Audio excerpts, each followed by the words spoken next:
Salve, salve, falante, eu estou falando sobre. Sou Léo Andrade, mais uma vez com vocês, e hoje recebendo um convidado para lá de especial.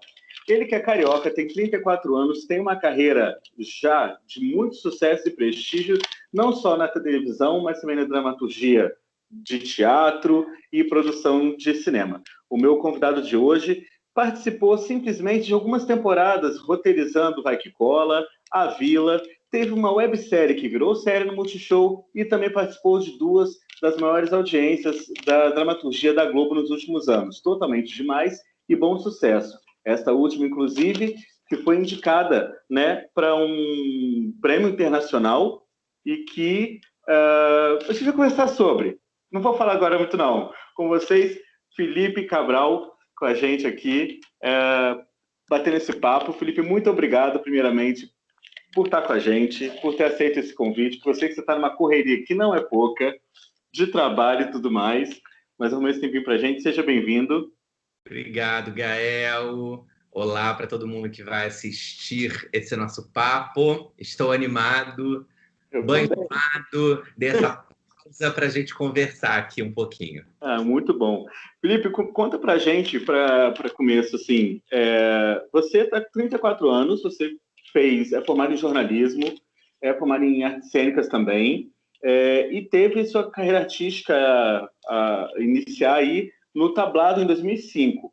Como você fez esse caminhar, né? Do jornalismo foi para as artes cênicas, aí engrenou e se tornou um autor, roteirista, diretor, produtor, enfim, faz o showman, né? Porque quem mexe com produção de teatro faz um pouco tudo.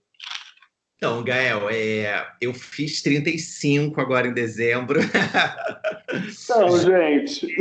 Já fiquei um pouquinho mais velho, mas foi muito junto e muito por acaso, mas não por acaso. Porque desde criança eu sempre gostei de ler, sempre amei ver novela, por exemplo. Então, assim, a minha mãe me incentivou muito, desde muito cedo, ela me levou muito ao teatro, ela me dava muitos gibis da Turma da Mônica, ela lia antes de eu dormir. Então, digamos que as histórias estavam comigo desde a minha infância. Eu, no Natal, eu escrevia historinha numa folha A4, botava num rolo de papel toalha e ficava girando para a historinha ir subindo para a família assistir.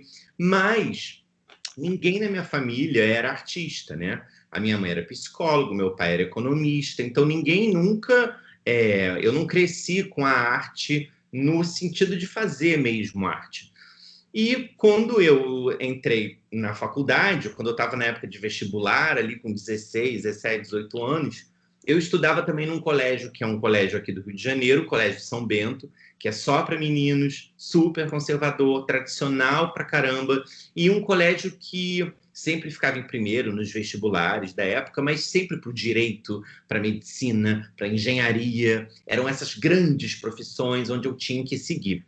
E eu não me interessava por nenhuma delas. E aí eu fui para comunicação, porque o curso de comunicação social, você fazia uns períodos básicos, né? E depois que você podia escolher, na época, entre publicidade ou jornalismo. Hoje em dia já tem cinema, no caso da PUC do Rio, que foi onde eu fiz.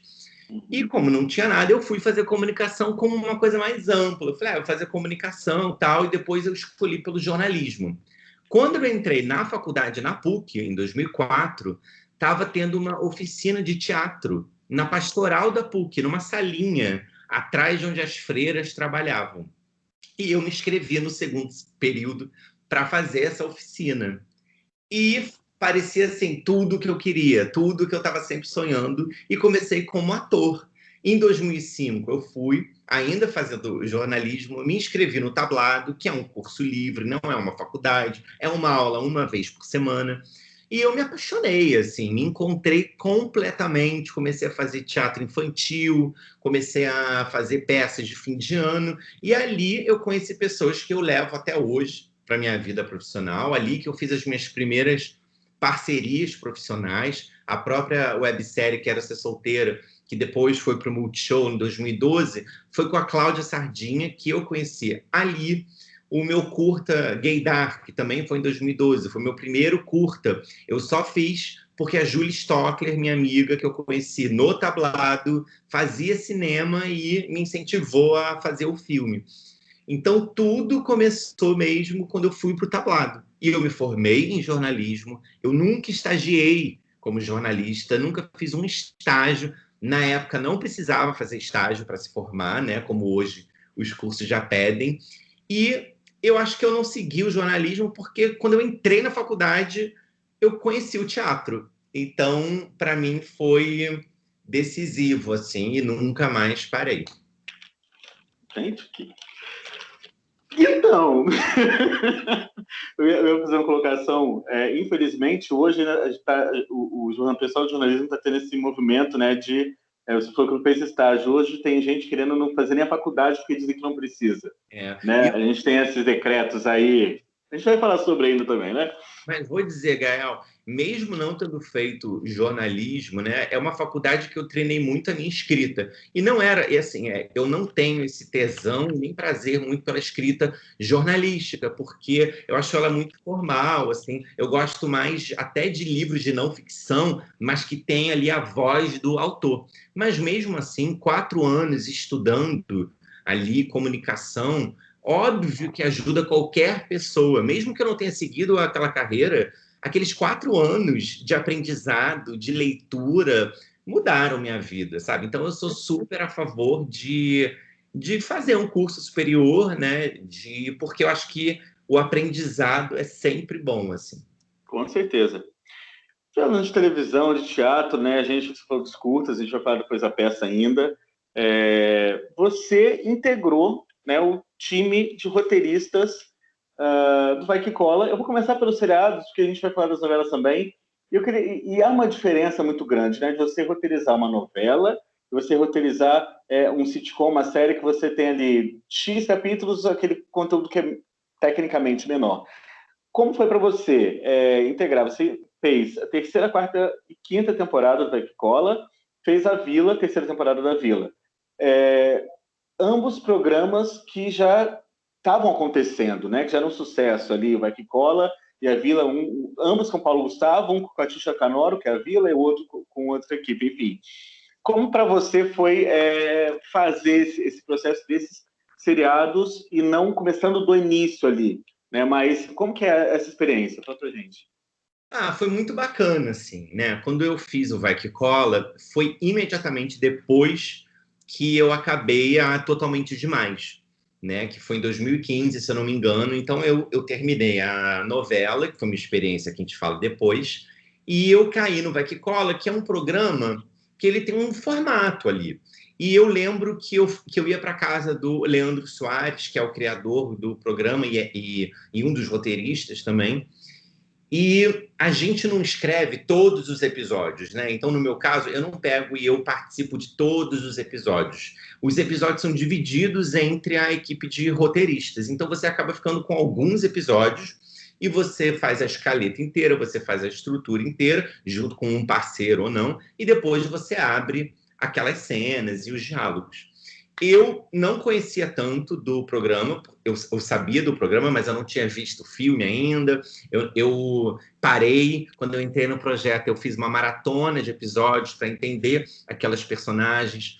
Quando a gente escreve, a gente tem a possibilidade de ir no dia da filmagem para ver tudo aquilo acontecer.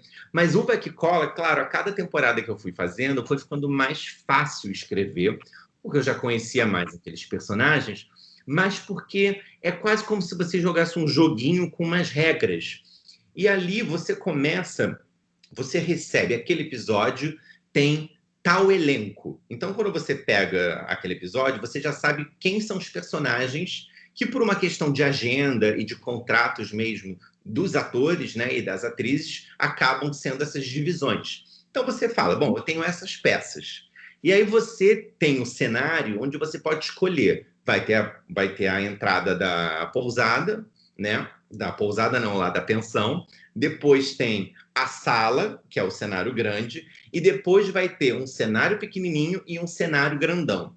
E o palco gira. Então você começa também a montar a sua história. Você pensa, bom, são esses personagens. Qual é a história do episódio? É o aniversário da Jéssica. Aí eu penso, bom, vai ter a entrada, a sala.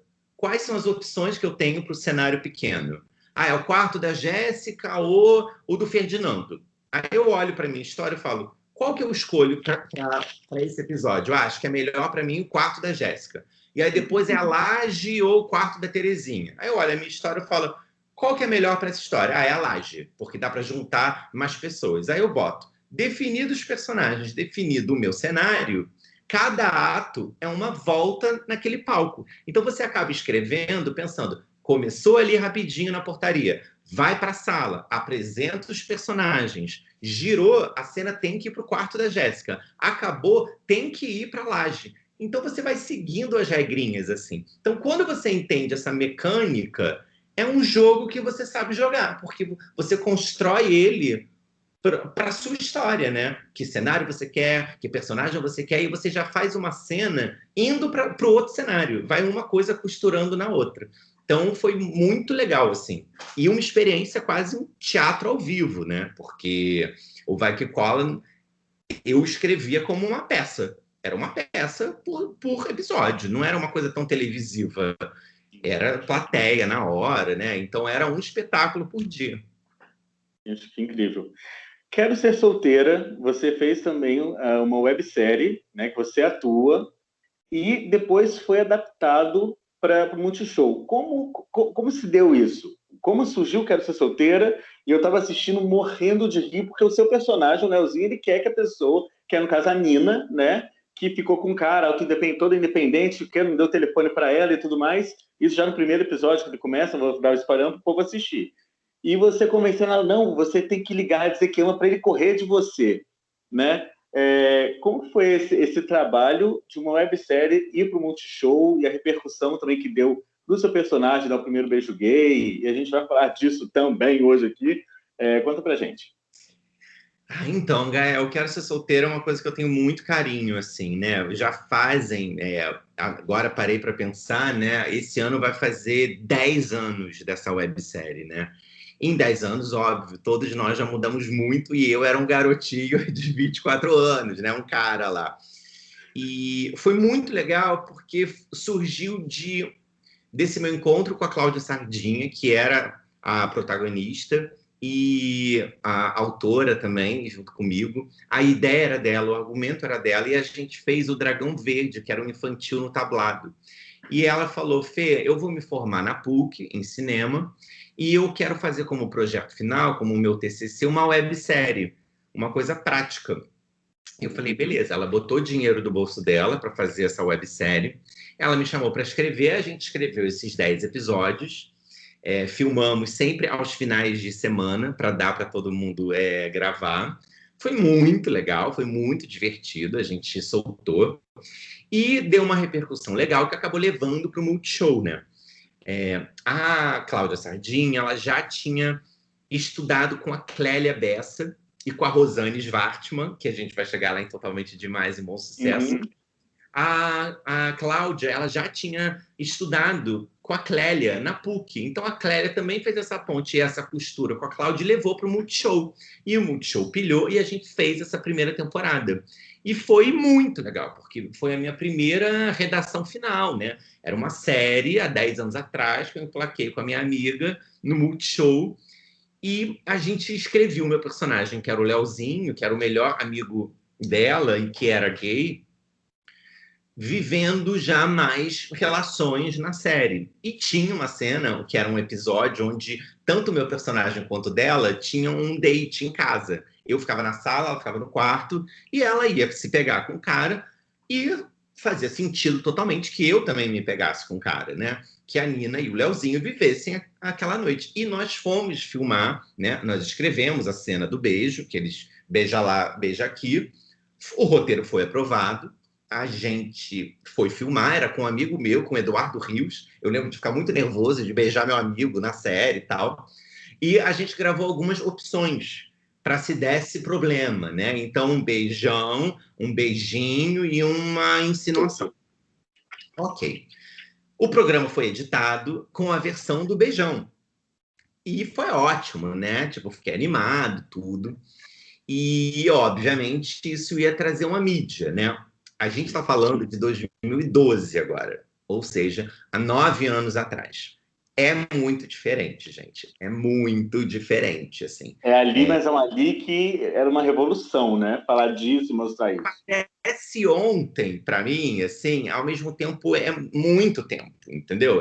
Realmente fazem 9 anos que isso aconteceu. E o Multishow super bancou. Super. Então, assim, ele botou na homepage do Multishow, no site, você entrava e tava na capa a cena do beijo, falando que naquela sexta-feira ia rolar o beijo. E começaram a pipocar matérias do primeiro beijo gay que ia acontecer na TV paga, né? No Multishow e tal. E ficou tudo isso. E na sexta-feira, a Kogut publicou uma foto do beijo no jornal colorido, que eu tenho. Eu fui ver no meu. Guardado aí. Eu tenho uns 4 jornais, assim, que eu acho que eu devo ter comprado tudo para falar, meu Deus, nunca quero perder isso. E aí, quando teve isso de manhã, que saiu o jornal, deu uma baita repercussão. No site do Multishow começaram a aparecer os comentários de vão queimar no inferno, as coisas mais homofóbicas possíveis. E a Cláudia falou: olha, amigo, parece que talvez venha alguma ordem lá de cima, que eu não sei mais se vai rolar o beijo hoje à noite. E aquilo foi um primeiro impacto para mim muito pesado, que eu falei, como assim? Né? Era uma baita conquista, né? A gente ter filmado, a gente ter escrito. E eu passei essa ansiedade o dia inteiro, porque ninguém falava direito o que estava acontecendo. De noite, foi ao ar o episódio, a home do Multishow tirou a cena, né? Tirou o beijo ali. E de noite teve a cena do beijo, que é que eles beijam, eles encostam a boca, dá 1, 2, acabou. Tudo bem, era bem maior, mas já rolou. Eu, sabendo que era maior, fiquei péssimo. Fiquei péssimo. Eu olhei aquilo e falei, caraca, tipo assim, cortaram a cena do beijo.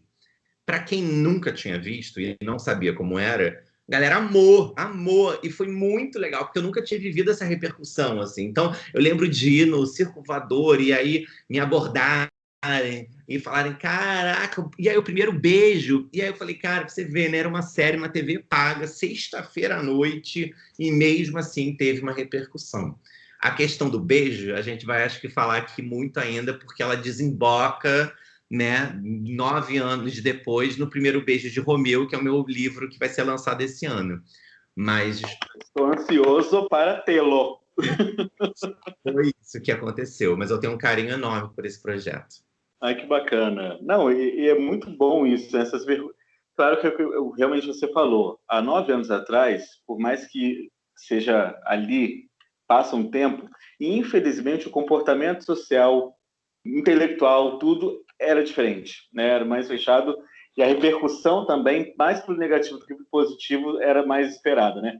Mas seguimos, evoluímos, que bom, né?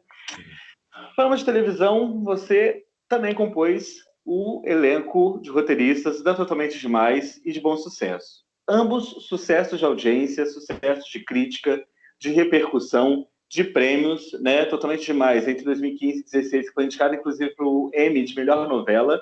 Bom Sucesso ganhou inclusive o prêmio da Associação Paulista de Críticos de Arte em 2019 e foi indicado para o Rose d'Or, um dos maiores prêmios também mundiais da televisão. E em ambos, as histórias, elas permeavam não só histórias lúdicas, né, que é melhor dizer, do clichê do protagonista e da protagonista que se apaixona, não. Todas as histórias tinham influência de outras histórias, né, Totalmente Demais de Pigmalião, inclusive, Bom Sucesso, na verdade, foi um mix, porque tinha inclusive até uma editora como pano de fundo, né, e essa viagem aos contos de fada, aos contos, enfim, não só de fadas, mas toda essa história. E como para você, né, ver essas novelas fazendo tanto sucesso e ainda passa um adendo, Totalmente Demais foi recentemente reprisada, né, por causa dessa pandemia que a gente está vivendo, e foi uma das maiores audiências, inclusive, de quando foi exibido originalmente, gente. Como é que você lidou com isso? Do tipo, meu Deus, fala pra gente como que foi esse processo, a emoção dois trabalhos de muito sucesso, de muita sensibilidade, de humanidade, e aí agora a gente começa a entrar em temas também que... Fala, depois eu questiono mais. Olha, Gael, eu sou, assim, muito sortudo de ter caído nessa equipe, assim. A Rosane Schwartzman e o Paulo Raume, que eram os autores, né, nossos chefes, eles são pessoas muito da arte mesmo, né?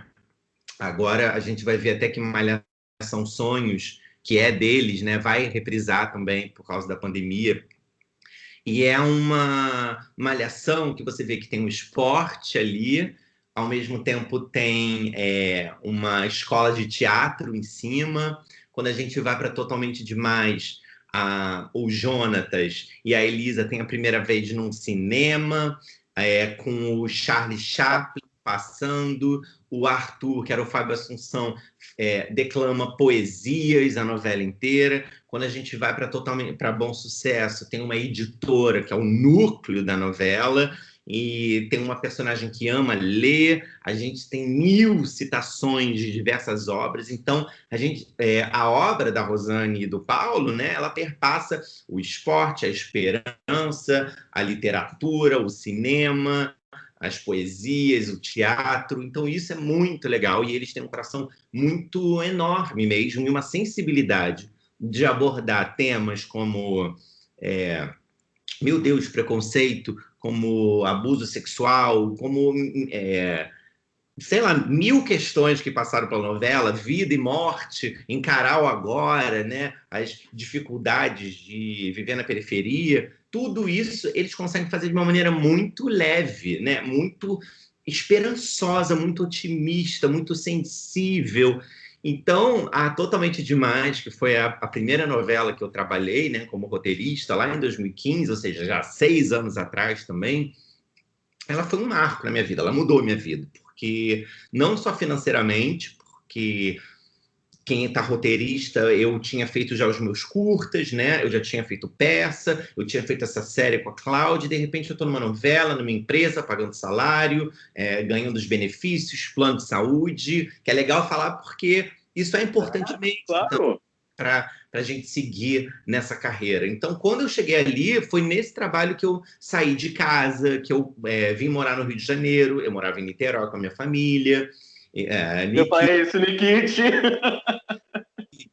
Mas foi incrível. E a Totalmente Demais era isso, né? Era uma menina vivendo um conto de fadas moderno mesmo, de transformação, de ajudar a família, de mudar, de acreditar nos seus sonhos. E foi lindo, porque ela teve uma repercussão incrível, ela foi indicada para o Emmy, eu fui para Nova York, umas coisas muito emocionantes. E na reprise agora foi inacreditável, né? Uma novela de 6 anos atrás reprisar e ter o mesmo impacto, o mesmo engajamento, né?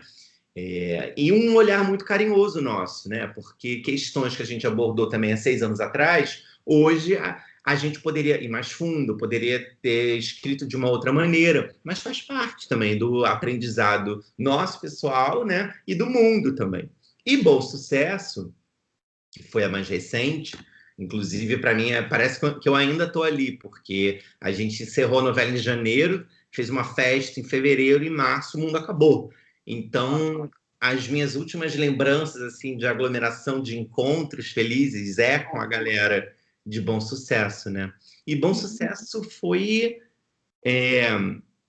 indescritível, porque era um desafio muito grande, né? Aquelas cenas de literatura, será que iam funcionar? Será que não iam? Uma novela também que não tem um grande vilão, óbvio, tinha o Diogo, que era um grande vilão, que marcou. Babaioff, como eu te odiei, Babaioff. Eu amava o Diogo porque eu amo o Babaioff, né? Não tem como, mas digamos que a grande lição não era um vilão que acabava com a vida da Paloma e do Alberto, né? Era uma novela sobre vida e morte, né? Sobre encarar o agora, sobre acreditar nos sonhos, sobre relações, e tudo isso permeado com literatura. Então você imagina você saber que livros que eram citados no mesmo dia ou no dia seguinte explodiam as buscas no Google, por exemplo. Uhum. E quando a novela acabou, teve um estudo que os livros citados aumentaram de venda 14% por causa da novela. Então, a gente conseguir estimular a leitura de livros foi muito emocionante. Assim. Então, bom sucesso também, sem palavras. Isso que eu ia te perguntar, inclusive, quer dizer, das duas, vou até trocar a ordem das perguntas. Quando estava para sair a novela, eu simplesmente comecei a ler muito mais, que eu já, quer dizer, gente que lida com a fofoca, a gente já corre ali um pouco antes do grande público, né? E a novela, no meio, ela começou a ficar assim, caraca, como é que eles vão conseguir levar uma mensagem de uma história, né, desse embasamento, focando na literatura, com citações, com uma história que bate na periferia, né? Vocês, em algum momento, também tiveram esse papel, será que vai, será que não vai? Ouviram esse tipo de coisa? Não, você levar literatura para a periferia, que é um estigma social de que na periferia não há cultura, de que na periferia não há leitores e leitura, né? Que é um, eu não vou nem dizer uma lenda, um mito que criam de que associam a condição social desfavorecida com quem tem, que livra para quem tem dinheiro e tudo mais. Vocês ouviram também, tiveram essa... chegaram a algo desse tipo para vocês? Chegou algo ou não? Vocês viram mesmo no dia a dia? Eu fiz muita pesquisa em escolas, né, municipais, estaduais, lá, por causa do nosso cenário da escola e desses personagens. Mas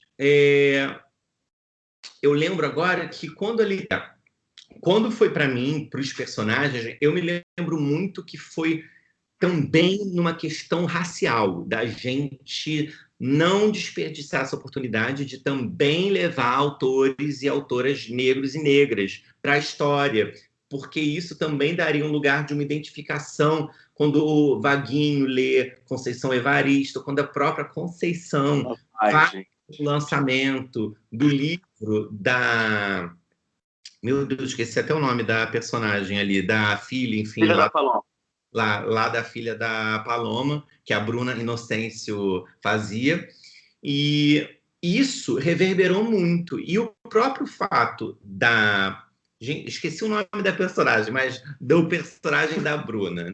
Dela escrever, dela ter o sonho de escrever, e dela conseguir ser publicada, e dela ganhar um concurso, e dela lançar o seu livro, dela encontrar uma autora consagrada que valorize isso, também era uma maneira de incentivar as pessoas a lerem e de lerem clássicos também, né, que são tidos como chatos. Eu fui reler Alice, Peter Pan, e chorei lendo Peter Pan, que eu nunca tinha lido, porque a gente só vê também o filme na Disney.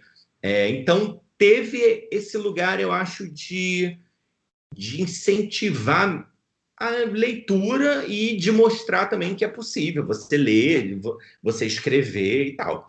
A questão da acessibilidade dos livros é uma questão, né, que é sempre dita e vem com esse estigma de que a educação, de que a cultura, de que a literatura é para a elite, né, de que é uma coisa separada da periferia e separada das classes mais populares. O que é uma grande mentira, assim como muitas outras, né?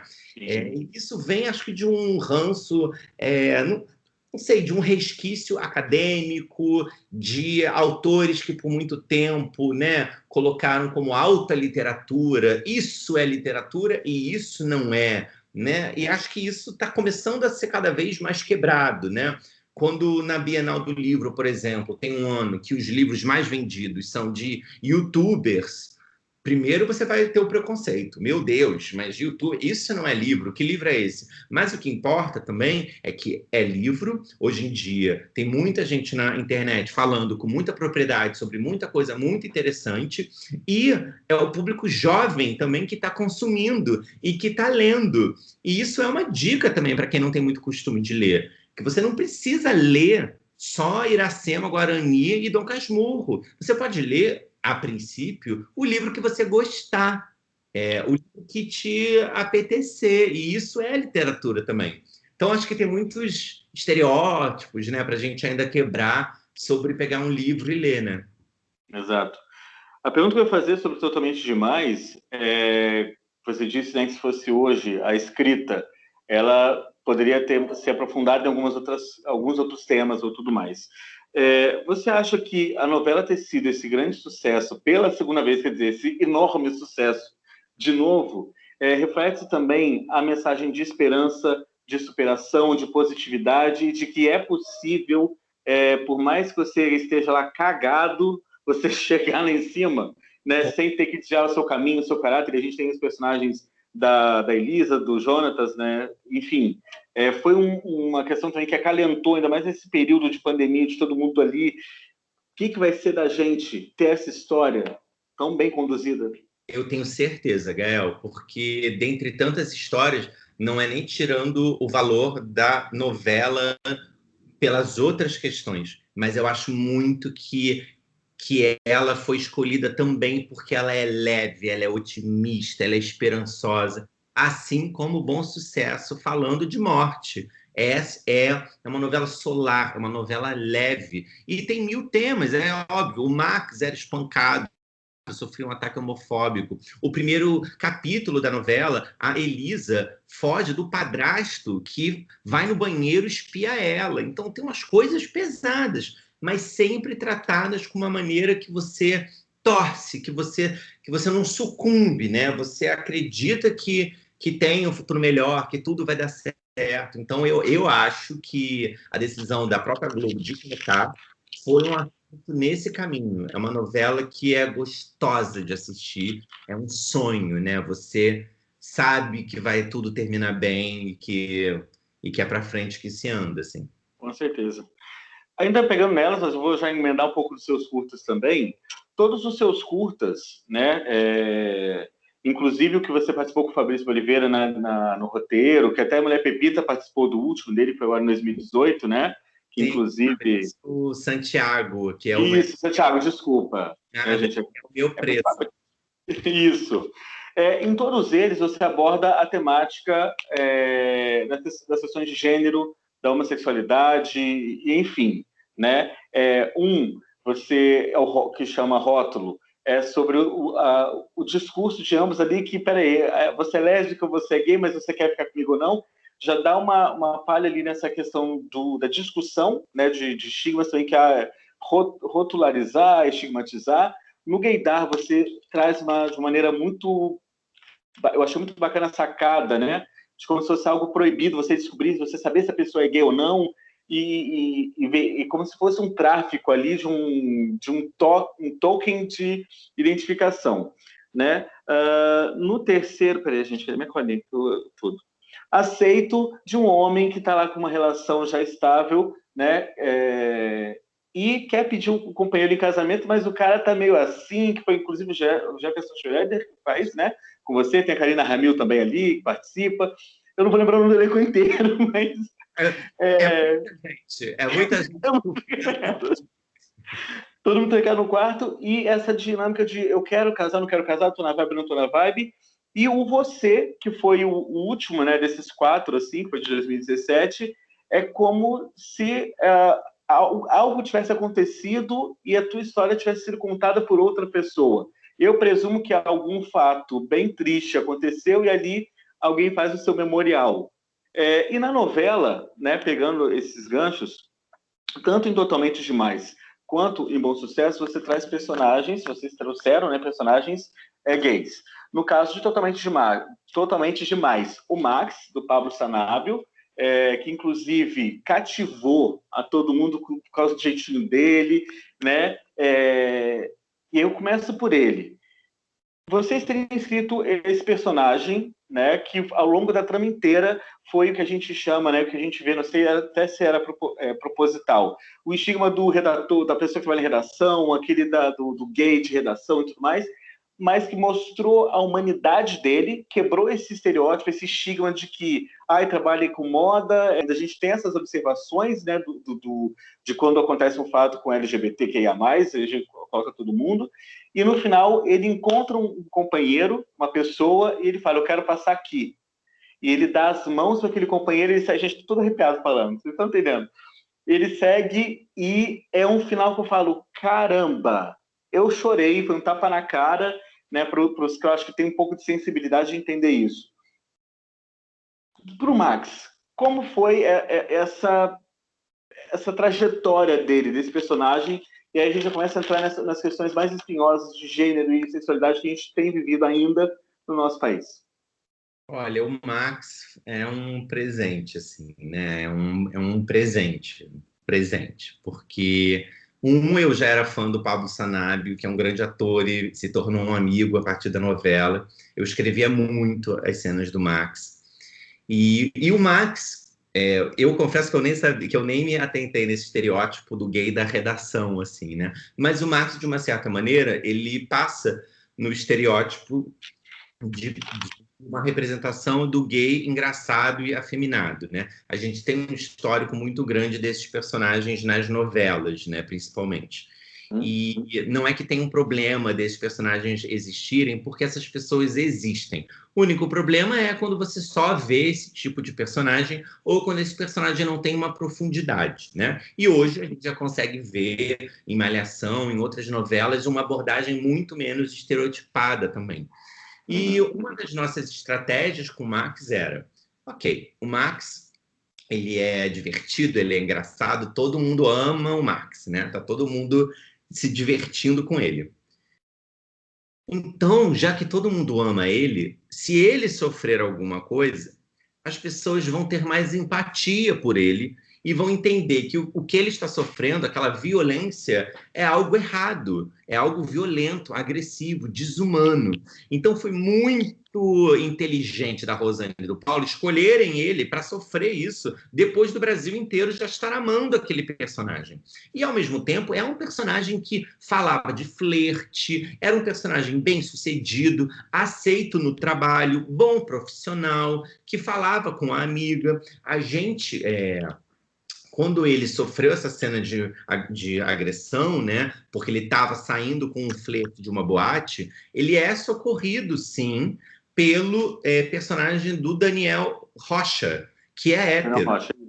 pega ele, leva ele para casa, né? Salva ele ali. O Max tem um desabafo ali falando que, né, ele grita, é uma cena muito emocionante. E depois chega a melhor amiga dele, ele tem essa rede de apoio. Quando ele volta para o trabalho de óculos escuros, escondendo as agressões, o Fábio Assunção, que era o chefe dele, olha para aquilo, pergunta o que houve, ele fala o que houve.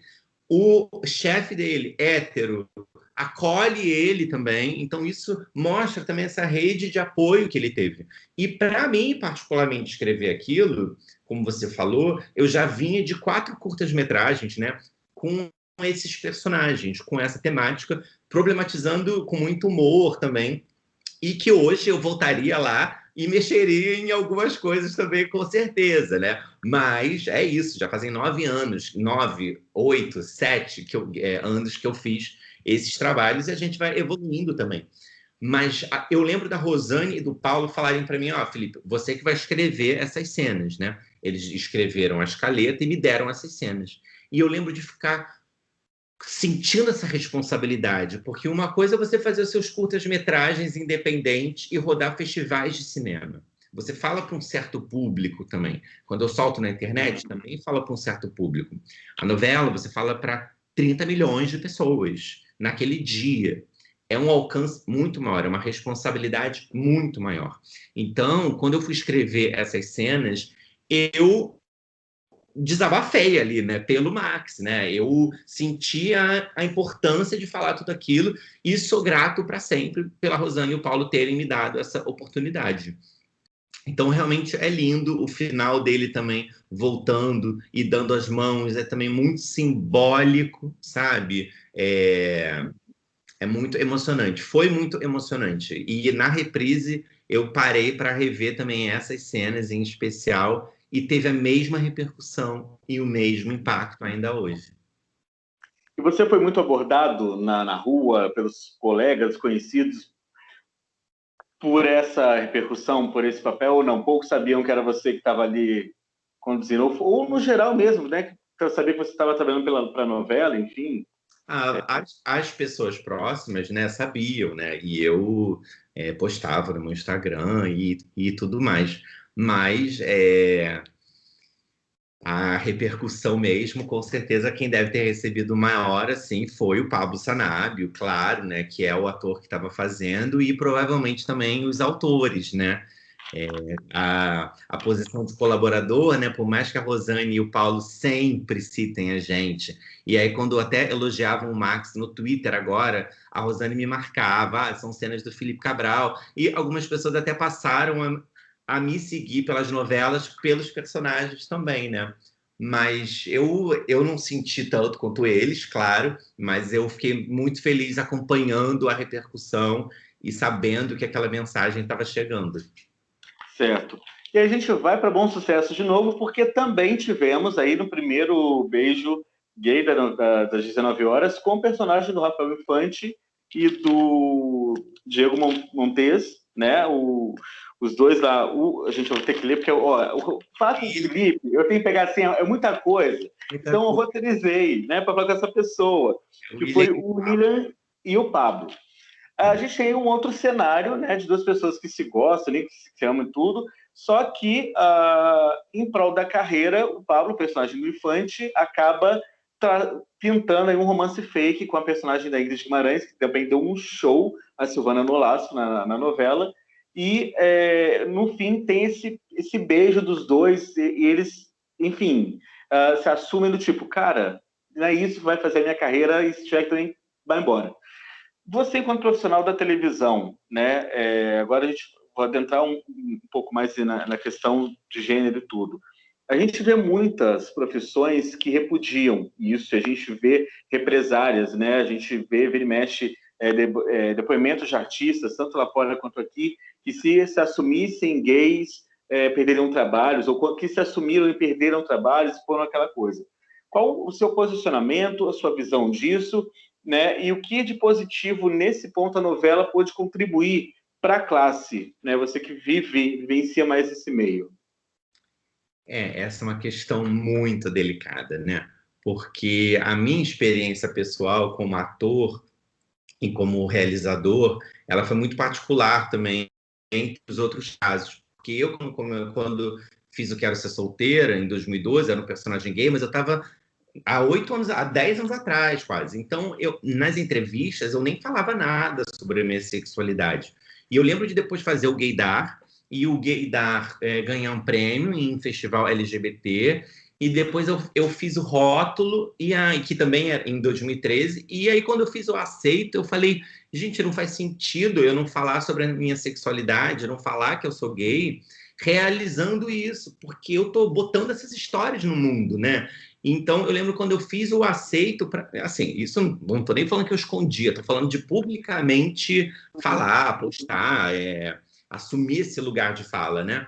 E eu tive todos os conflitos de tipo, eu vou estar perdendo papel, eu vou estar prejudicando a minha carreira. Ao mesmo tempo, eu, Felipe, entendi que não, que os papéis que eu achava que estava perdendo não eram para ser meus. Eu estava construindo a minha carreira do jeito que eu queria, contando as histórias que eu não estava vendo, fazendo os personagens que não existiam ao meu redor, na minha cultura. Então, esse impulso meu de eu vou criar, eu vou escrever e eu vou fazer as histórias que eu gostaria de fazer. Eu não quero estar fazendo um personagem hétero na novela. E não digo isso porque, sou limitado. Eu poderia fazer qualquer personagem, mas eu quero viver as histórias que eu gostaria de assistir também, né?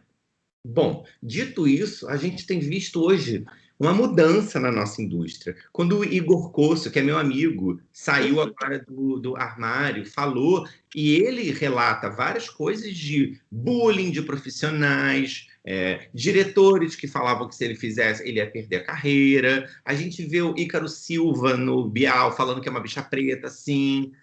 O Jesuíta Barbosa falando do namorado dele. A gente vê o Silvério Pereira, a gente vê vários atores já hoje se colocando de uma outra maneira, e eu acho muito legal. Eu nunca vou julgar quem não sai do armário, porque é muito difícil, e só aquela pessoa sabe a dor e a dificuldade que ela tem de sair, de se posicionar ou não. Eu até acho que se todo mundo que fosse LGBT, fosse gay ou lésbica, saísse do armário ao mesmo tempo, assim, bum, acabou os problemas, a indústria ia ter que se virar. Eles não iam poder demitir todo mundo, entendeu? Eles iam ter que se virar. Mas isso bate em muitos lugares muito dolorosos, pessoais mesmo, assim. Então, realmente tinha isso com o personagem do Pablo. Eu nem sinto que a gente pesou tanto nisso. Eu acho que a beleza da transformação do Pablo, o personagem do Rafael Infante, era quando ele deixava isso de lado para viver o romance dele com o Pablo, né? Com o William. E a questão do beijo ali, deles, que foram 2 beijos, teve no último capítulo, e o primeiro é o caso mais curioso para mim, porque não era uma cena romântica. E eu lembro, quando eu escrevi, tinha William se despede de Pablo e vai trabalhar. E era na cena, e eles já eram namorados. Eu lembro de olhar aquilo ali no meu computador e falar, gente, como que eles se despedem? Porque eles já estão namorando e estão dentro de casa. E aí eu falei, o William dá um selinho e sai. E aí eu lembro, obviamente, a Rosane e o Paulo deixaram, passou, foi gravado. Isso a gente estava escrevendo ainda muito no começo da novela, se eu não me engano, isso foi no capítulo 20, foi no segundo mês de novela logo, foi antes do capítulo 40, com certeza. E quando foi ao ar, foi tão natural. Então tchau, amor. Beijinho, saiu. Que as pessoas elogiaram justamente isso. Meu Deus, como foi normatizado, como foi Natural, né? Era só um beijo, ele deu um beijinho e foi trabalhar, como qualquer outro personagem hétero faria. E, obviamente, isso teve uma repercussão muito grande. Antes de ter, isso nem foi divulgado como beijo. Vai ter beijo, vai rolar beijo. Não teve. E é muito louco, porque daí entra a questão de Ministério Público, classificação indicativa, um beijo entre 2 homens não pode estar antes de tal horário, pode prejudicar a novela, o Ministério Público pode não sei o quê. Eu lidei com isso de uma maneira assim, muito absurda. Eu olhei e falei, meu Deus, a repercussão do beijo trouxe mais problema pra gente do que a cena do beijo.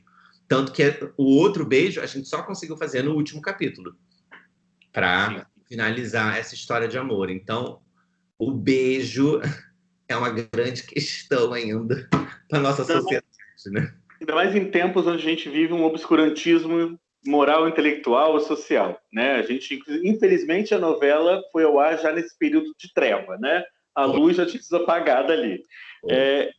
Felipe, como que o que você acha, como você considera, tendo sido eleito aí pela portal BuzzFeed, um dos jovens mais influentes da comunidade LGBTQIA+, né? E você é citado também em 2 posts dos 31 militantes dos direitos LGBT para acompanhar de perto e 22 coisas que renovaram a esperança do meio LGBT. Você que é militante, você que veste a camisa, você inclusive na Bienal, né, conduziu mesas ali, participou, teve lá naquele vucu-vucu todo quando o Coiso mandou tirar o livro do circulação, e teve Marilac, Pepita, entre outras personalidades incríveis, com suas histórias incríveis também perto lá. Você se vê como uma referência para essa galera que está chegando? Eu coloco até para mim, que eu te acompanho, você sabe, não é de hoje, né, não é de agora, e você tem posicionamentos sempre firmes, tanto políticos quanto sociais, né? A gente vai falar já da sua página de leitura também, do Eu Leio LGBT. Fala para a gente um pouquinho dessa sua militância e como você foi picado pelo mosquitinho. Cara, eu vou dizer, Gael, eu não me vejo como referência. Eu não consigo me ver nesse lugar. É muito difícil para mim me ver como alguém que alguém acompanha, que alguém acha legal o que eu falo, né? Ainda mais hoje, numa sociedade que é medida por números, né? E eu olho e falo, eu tenho aqui os meus 27 mil seguidores, mas isso não quer dizer nada com relação ao poder da minha fala. Ao mesmo tempo, vai ter outro de 100, 200. Aí eu falo, tá, aquela pessoa, tudo bem. Então, para mim, ainda é surpreendente quando alguém me vê, quando alguém me manda uma mensagem que viu os meus curtas. Eu falo, gente, essa pessoa viu meu curta. Várias pessoas me mandam mensagens. Quando eu falo do meu livro, eu quero ver, quero comprar. Eu falo, hã? Como assim, né? Ao mesmo tempo, são muitos anos, né? Participando de festivais, sendo uma voz LGBT dentro das novelas também, né? A própria Rosane e o Paulo sempre me dão esses personagens, porque sabem que eu milito por eles, né? E foi muito natural para mim, Gael. Eu sou uma pessoa que eu me considero articulada, eu gosto de ler, eu gosto de aprender, eu sou muito privilegiado, claro, então eu consegui ir nos 50 anos de Stonewall para Nova York, eu queria estar lá, naquele lugar histórico, eu gosto de ver filmes, eu gosto de escrever essas histórias, eu gosto de escutar, eu gosto de aprender, eu amo aprender. E e eu, sim, tenho minhas opiniões, eu gosto de falar. O próprio Eu Leio LGBT, que é minha página de literatura, né, que já está fazendo 5 anos agora, ela é uma maneira de usar esse meu privilégio de poder ter comprado esses milhões de livros, e tem com certeza mais de 300 que eu nem li ainda aqui, que estão aqui atochados em casa, mas Não te julgo que a estante aqui está nesse estilo.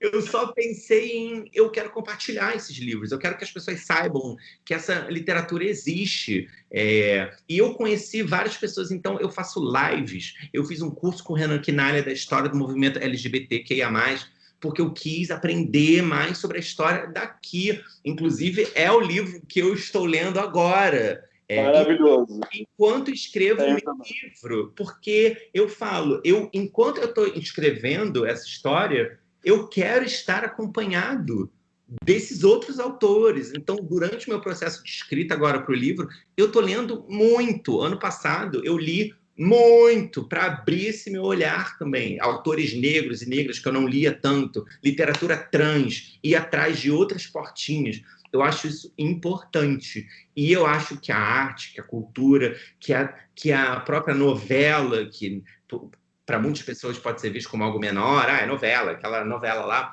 Mas quando você leva a sério aquela plataforma, aquele local que você tem para falar para 30 milhões de pessoas, você pode aumentar as vendas de livros, você pode dar esperança, você pode naturalizar afetos. Então, eu acho que a gente tem que estar lá na novela, sim. A gente tem que estar na Bienal, fazendo a mesa LGBT e mostrando que aquela literatura existe também. Então, para mim, eu fiquei muito feliz quando o BuzzFeed, né, deu esse lugar para ficar de olho, militante, né, referência. Era um momento muito de boom meu, né? Era um momento que eu já tinha feito gaydar, no ano seguinte eu fiz o rótulo, no ano seguinte eu fiz o aceito, no ano seguinte eu estava em Totalmente Demais, escrevendo Max, depois eu fiz Vai Que Cola, onde eu botei o primeiro beijo do Ferdinando na 4ª temporada, que ele era um personagem gay que era o único que não beijava ninguém, então vamos botar o beijo lá também, para você ver a importância disso. Depois, em 2017, eu fiz um outro curta, em 2018 eu entrei para Bom Sucesso e botei o primeiro beijo gay de uma novela das 7. E agora, tudo bem, em 2021 vai sair o primeiro beijo de Romeu. Então, eu olho hoje e eu vejo essa estrada, né? Óbvio, e eu tenho muito orgulho dela. E eu vou aprendendo com ela, eu vou amadurecendo com ela. E eu acho importante, a arte é muito importante. E não é à toa que ela é atacada, que ela é censurada, que o artista é vagabundo, porque nós somos perigosos, porque a gente está construindo imaginários, a gente está influenciando comportamentos. E é um lugar que eu me sinto muito à vontade de batalhar. Certo. Falando do Leo LGBT, você já acabou de dizer, tem trocentos livros lá, inclusive foi incrível. Essa semana você postou do Renan, eu falei, gente, eu também estou com esse livro aqui. Não foi nada combinado. E você recentemente, né? Tiveram 4 temporadas aí do 40 anos essa noite. Foi um espetáculo maravilhoso, emocionante, tocante em N momentos. Eu assisti da primeira apresentação lá no Teatro Ipanema, depois foi para o João Caetano foi para a Barra e da Barra foi para online. Né? Você, Karina Ramil, Gisela de Castro, Gabriel Albuquerque, queridíssimos os 4, né? Numa peça super atual, super contemporânea em assuntos, e eu acho que com essa possibilidade de cada temporada permear um pouco mais dentro do seu próprio texto, né? E que fala sobre a questão da família homoafetiva e os melindres, os medos, os receios pela questão da idade, do que os outros vão pensar e afim. Virou livro, né? Tive com vocês, inclusive, no lançamento lá na Travessa de Botafogo, que foi um livro maravilhoso. Comprem, tá, gente? Recomendo, assim, vai, compra, assiste a peça, por favor.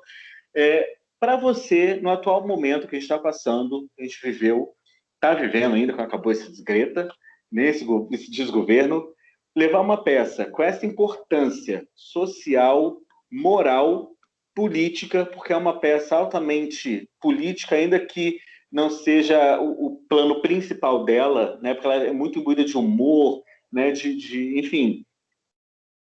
Como foi e a importância dela no cenário atual para você?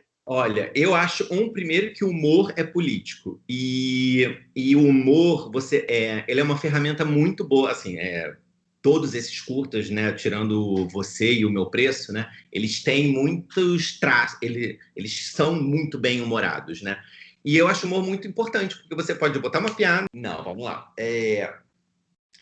A peça, ela foi muito importante para mim, porque ela foi um outro momento também, né? Como eu falei, eu vou amadurecendo a cada projeto. E o 40 anos, esta noite, ele estreia em janeiro de 2019. E em janeiro de 2019 é justamente assim, uma semana depois que o Bolsonaro toma posse. Então estava um momento tenebroso. E eu fiz questão de pegar uma bandeira do arco-íris e botar na porta do Teatro Ipanema. Porque eu falei, isso aqui é resistência. Você botar uma peça sobre famílias homoafetivas em cartaz no Rio de Janeiro, eu acho que é uma maneira muito de...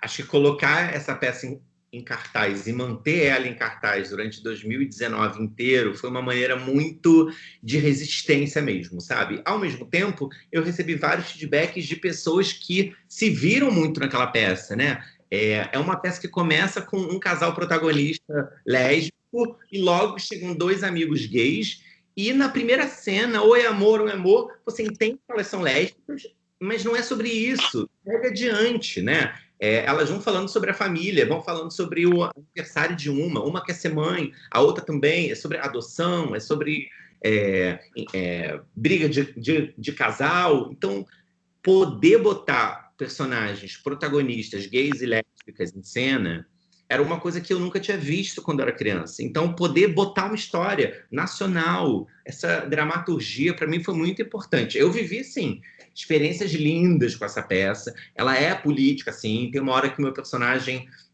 criticava várias coisas. Eu depois coloquei no texto falando, aí um deputado federal ameaçado de morte tem que ir embora do nosso país.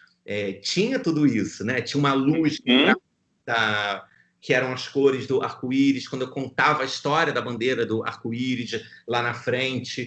E várias pessoas, Felipe, eu não conhecia essa história. E é por isso que eu falo assim, eu conheci, eu li num livro, então eu vou compartilhar. Então eu vou botar ali para todo mundo agora para ouvir a história da bandeira do arco-íris. Então, virou livro, a peça ela tá disponível no YouTube, online, é só botar 40 anos esta noite. O link vai estar aqui embaixo, tá, gente? Vou deixar o link. Deixa o link. Tem o link lá também para comprar o livro pela editora Geostre. O livro tá uma graça, é o texto da peça na íntegra, com álbum de fotos, está lindo. E é um projeto que eu tenho muito orgulho, porque eu acho que ele é uma história que eu gostaria muito de ter visto quando eu era mais novo. E eu queria muito voltar com ela, né? Mas 2020 não deixou e nem esse ano vai deixar. Mas tudo bem, ela tá aí online. A gente se candidata para staff na próxima, tá? Pode chamar. Você lotou os teatros por onde passou com essa peça, né? Teatro Ipanema, depois João Caetano, que é um teatro de enorme proporção, super antigo e respeitado no Rio de Janeiro. Vocês conseguiram levar uma multidão para lá. E quando a gente fala de multidão, não era só adulto, não era só público LGBT, não era só um segmento. Tinha crianças. Eu mesmo levei esse movimento, né? Também eu entro em questão de que na Barra também teve gente, ok, claro, mas vocês não tiveram financiamento, né, para estar fazendo. E aí eu te pergunto, o não financiamento, não patrocínio, não apoio para a peça se deu pelo conteúdo ser uma peça de 2 casais homoafetivos e toda uma estrutura, você acha que já aí a censura que esse governo está impondo à cultura, também dada ao desgoverno da Secretaria de Cultura, que ninguém está vendo o que está acontecendo, né? Que tem uma pessoa lá que está só usando paletó e gastando o nosso dinheiro, mas não está fazendo nada pela arte em si. Como você pontua isso? E eu peço que você fale um pouco disso, porque você também é produtor, né? E você sabe na pele como que é a busca de um patrocínio, a busca de um incentivo que seja nem em dinheiro, tipo um transporte para sua equipe. E isso hoje é uma questão que a cultura do nosso país está no limbo para um umbral, não é nem limbo para banana, umbral mesmo, tá na lama. Se a gente chamar o Alexandre da Ivani Ribeiro, acho que ele explica melhor para a gente como está a cultura hoje. A viagem, tá, gente? Para quem não está lembrando assim, Ivani Ribeiro, Alexandre, vamos embora. Gael, eu sou uma pessoa que, assim, nunca ganhei um edital. Mentira, ganhei um na pandemia agora para fazer lives do Eu Leio LGBT. E todos os meus curtas, eles foram feitos ou com dinheiro próprio ou com financiamento coletivo. E a peça, eu também foi... Acho que a peça custou 50 mil reais ao todo, a temporada, tudo. E uns 18 mil foram dinheiro de financiamento coletivo. E eu botei os 32 mil restantes, que eram da Totalmente Demais, que eram lá da minha novela. Então, eu nunca vivi isso de ganhar um edital, de conseguir um patrocínio. E isso entra em várias questões. Uma é que eu não sou famoso, não tenho famoso fazendo. Tinha a Karina, mas a gente não conseguiu nada. Além disso, eu acho que o humor também é menosprezado. Tipo, é uma comédia, não é uma peça séria, né? Então, eu não sei. Eu tenho que parar para pensar por que eu nunca ganhei nenhum edital, nem nada. E eu confesso que tem uma hora que você vai cansando. Então, eu achei essa maneira de trabalho, ganho o dinheiro, pego meu dinheiro e invisto no meu projeto. Eu não espero mais que algum edital me dê dinheiro ou que alguém me patrocine. Eu até espero construir essas parcerias, né? Mas para mim, tá demorando, ninguém aprovou, então eu vou pegar um dinheiro, eu vou rachar com alguém e eu vou levantar esse negócio. Uhum. Agora uma pergunta mesmo ali, o que você, enquanto pessoa pública, enquanto profissional da arte, tem a dizer sobre esse posicionamento que a gente tem visto, quer dizer, posicionamento não tem visto, né, gente? Não tem posicionamento nenhum. Do nosso setor de cultura, onde vai ser necessário a gente reivindicar, fazer panelaço, enfim, quebrar alguma coisa para poder ter o mínimo de assistência na parte da cultura. Você que está literalmente imerso nisso e tem, com certeza, muito mais propriedade de fala. Em âmbito nacional, quando esse governo sair. Não existe um plano de cultura que preze por uma diversidade, que preze pela cultura, né? O que a gente tem visto com Mário Frias, com Regina Duarte, com o Roberto Alvim, é só bizarrices e ataques e falar que a gente está doutrinando, que não sei o quê. Olha, é uma coisa de um mau gosto, de uma sordidez, de um baixo nível, de um ataque à diversidade. Então, assim, quando o Crivella saiu agora e entrou Eduardo Paes, e quem assumiu a parte da cultura aqui no Rio de Janeiro agora é o Marcos Faustini, que vem da periferia, que eu já fui diretor, isso me enche de esperança. Quando eu vejo ele indo nas lonas agora, fazendo um mapeamento e tipo assim, compartilhando tudo nas redes, tudo que ele já está fazendo, e eu conheço ele, eu confio nele, então eu falo, meu Deus, tomara que o Rio de Janeiro realmente ganhe uma sobrevida cultural e que essas políticas comecem a mudar mesmo, assim. Mas agora o que ainda está em voga, que a gente tem que desconstruir, é essa imagem errada de artista mama na teta do governo, artista nananã. Não, quem está errado é quem está lá no poder, no Planalto Central. Eles, com a homofobia, com os preconceitos, com o racismo, com o deboche, eles que estão errados. Então agora tem que esperar esse governo cair fora para a gente pensar em âmbito nacional. Mas a gente vê em São Paulo agora, o Dória também conseguiu a vacina, né? Mas fechou o PROAC também, já cancelou lá o negócio cultural lá. Então, assim, é tudo muito difícil. Eu sou de esquerda mesmo, e gostaria de ter mais gente assim, pegando esses espaços, porque é Com difícil. certeza. Com certeza. E vamos falar de O Primeiro Beijo de Romeu, livrinho que está no forno, está saindo. Queria que você falasse o que você pudesse falar, o que você puder falar para a gente, né, gente? Porque não dá para dar um spoiler se a obra está sendo feita, mas a sua inspiração para esse livro, né? Qual vai ser a historiadora dele? Até pode contar da história para a gente. E quando a gente vai poder encontrá-lo, né, gente? Porque a gente gosta de um livro.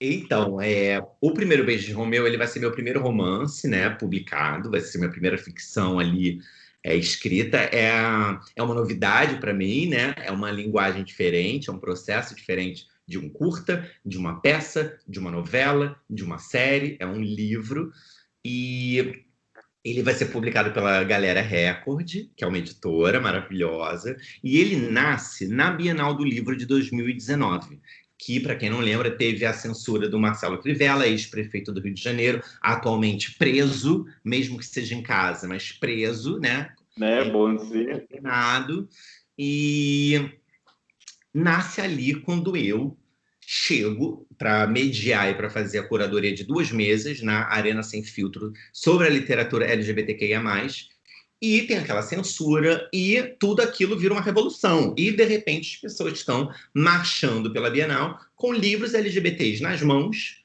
protestando contra a censura. Então, você imagina, para uma criança que não tinha uma referência literária, como eu tive, que não tinha referência na novela, que na novela as lésbicas eram explodidas na Torre do Babel, que o beijo gay em América era censurado no último episódio, capítulo, né? Que o André Gonçalves era espancado na rua porque interpretava o personagem enviado em A Próxima Vítima. Referências muito negativas e um alerta de que o que eu sentia era rejeitado pela sociedade.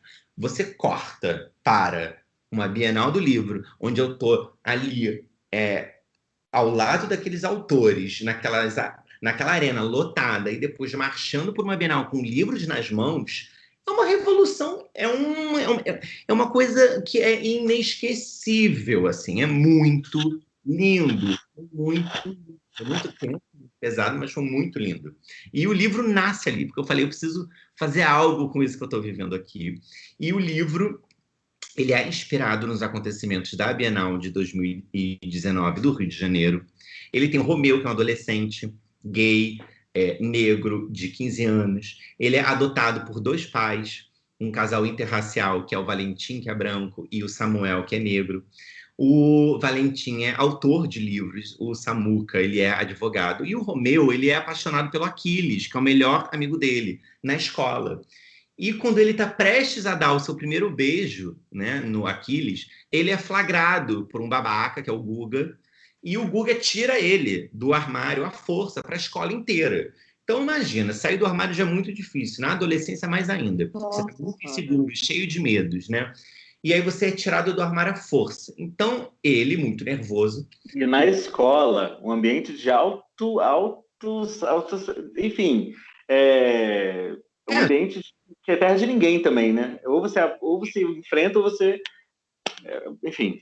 E o Romeu, quando ele é tirado do armário, o Guga provoca ele e o Romeu acaba dando um soco nele e é levado para a diretoria. Tudo bem. Quando ele é levado para a diretoria, os pais dele chegam e aí descobrem que ele beijou um garoto, que ele bateu no outro. Quer dizer, acham que ele beijou um garoto, porque ele quase beijou, na verdade, o primeiro beijo ainda demora, né? Porque começa a história ele tendo um primeiro beijo interrompido. E quando os pais deles chegam em casa, o livro que o Valentim ia lançar na Bienal no dia seguinte é censurado pelo prefeito. E ele é censurado pelo prefeito do Rio porque tem uma ilustração de 2 meninos se beijando. E aí o Romeu, obviamente, fica muito nervoso porque ele acha que o menino que ele deu soco na verdade, filho do prefeito. Então ele acha que é uma vingança pelo soco que ele deu no garoto. E, ao mesmo tempo, o Valentim vai ter que lutar contra a censura do prefeito. Então, é uma trajetória da passagem do medo para o orgulho do Romeu, né? Como esse menino Como que é para um garoto de 15 anos sair do armário à força e ver o prefeito da sua cidade censurar um livro por causa de um beijo que nem o que ele quer dar? Porque isso é que me chamou a atenção lá na Bienal. O peso que tem o presidente da República ser homofóbico, para quem está lá morrendo de medo de se assumir. O peso que tem um prefeito da cidade censurar um livro falando que aquele beijo é pecado e que ele quer proteger as criancinhas, para mim é revoltante. Mas e para o garoto que está dentro do armário? Será que isso não dificulta? Que peso isso tem, entendeu? Então, eu quero botar... O Romeu, coitado, ele está sendo bombardeado nesse livro. Não é uma trajetória fácil, as coisas vão piorando e a história se passa, sei lá, de 15 capítulos, ela se passa 7, 8 na Bienal do livro, né? Eles vão para a Bienal. O Valentim quer lutar para o livro dele poder ser lançado, contra a censura. E o Romeu vai ajudando o pai dele, é claro, também, e vai ter que enfrentar os medos dele para se aceitar como ele é. Uau! Não, é um livro... Meninas, eu tô aqui assim, conte-me mais sobre. Gael, eu tô agora, né? Eu terminei ontem de escrever o 7º capítulo, né? E ainda vai ter muitos processos, claro, são 15, eu agora vou começar o 8º amanhã, e depois a minha editora vai revisar, eu estou mostrando para alguns amigos meus, o próprio fato do Romeu ser um garoto gay negro, que não é a minha vivência, porque eu sou um autor branco, eu procurei muitos amigos meus gays e negros, mais de um, para não ser um, falei com um e foi, não, eu falei com vários, eu estou desde o ano passado lendo muitos autores negros, eu estou tirando dúvidas, eu estou... Porque eu quero usar esse meu privilégio de ter assinado com uma grande editora para diversificar também esses personagens que aparecem. Então, vai ter personagem lésbica, vai ter personagem bissexual, vai ter essa diferença de gerações, como que é para um menino de 15 anos hoje, como é para um personagem de quase 40 anos hoje, que visões que eles têm sobre tudo que está acontecendo.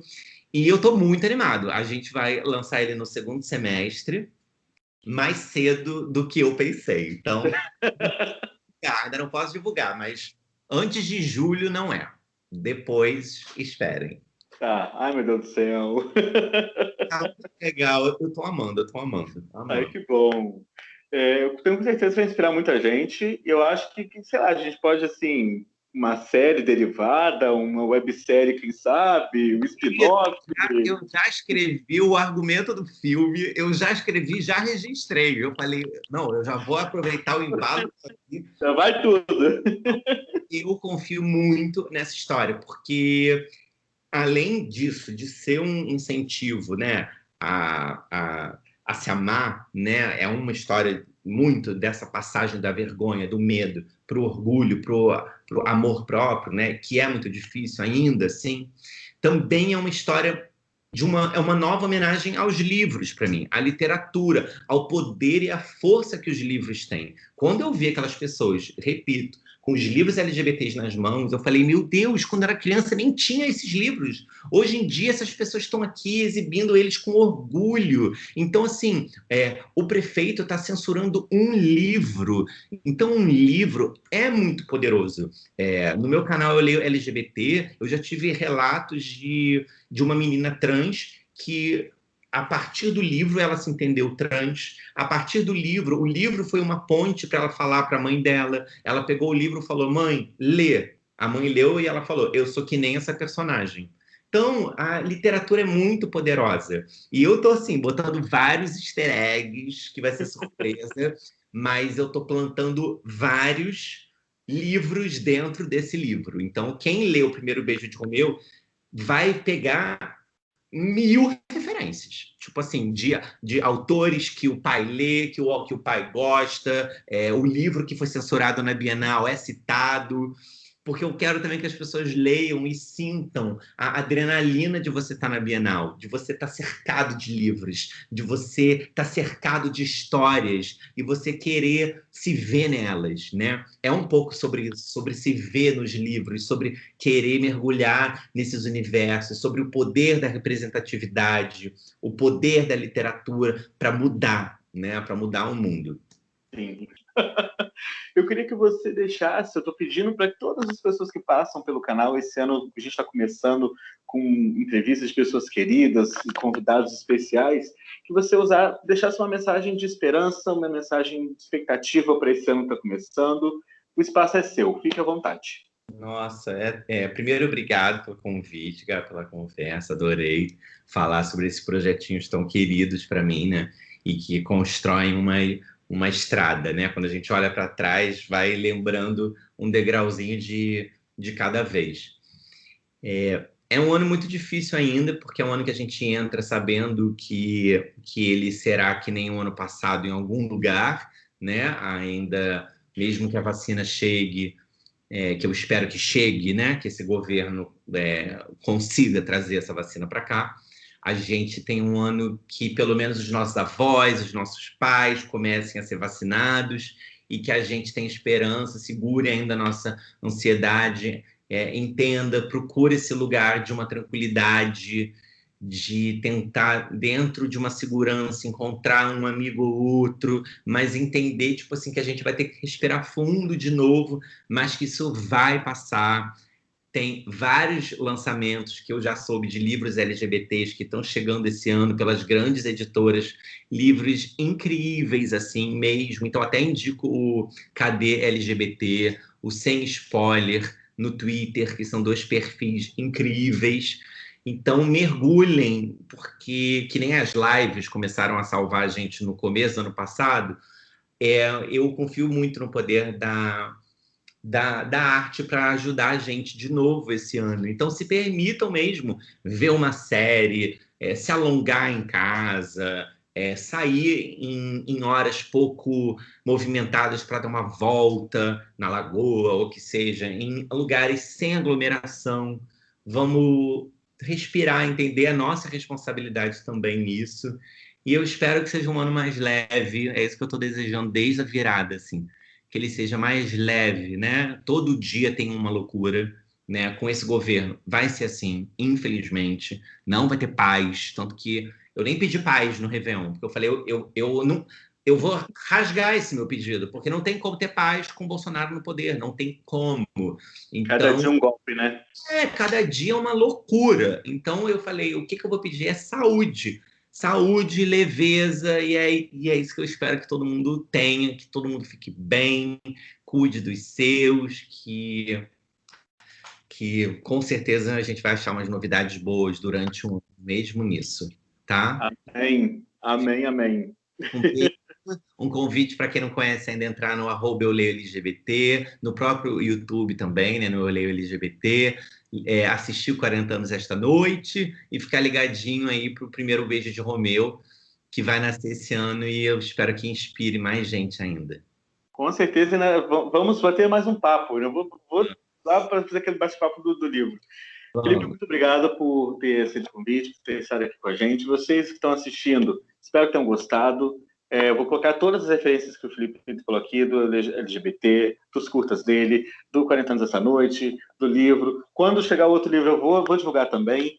E que vocês possam estar conosco, continuar conosco, curtir, comentar, compartilhar, isso já é tradicional de falar, mas que eu pego um gancho aí no que o Felipe disse, e também para vocês LGBTs que estão nos assistindo, que vão nos assistir, que são assumidos ou não, não desistam, persistam, o caminho não é fácil, a gente sabe, as gerações são diferentes, graças a Deus a gente teve muita conquista, né, do ontem para o hoje, muitas conquistas, ainda que tentem tirá-las de nós, mas a persistência, a resistência é necessária, e se for principalmente através da cultura e do conhecimento, que são coisas que jamais vão conseguir tirar da gente. Leiam, procurem se informar, seja um gibi, seja um livro, seja uma revista, não importa. O conhecimento, quanto mais se absorve, quanto mais se lapida e se torna crítico, é uma arma que pode destruir o mundo sem sequer sair de casa.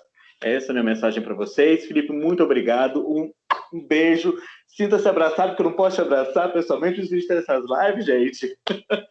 Até uma próxima. E sucesso com o livro. Espero que em breve a gente esteja aqui de novo para comentar um pouquinho mais sobre ele. Estaremos. Um abraço também. Beijo.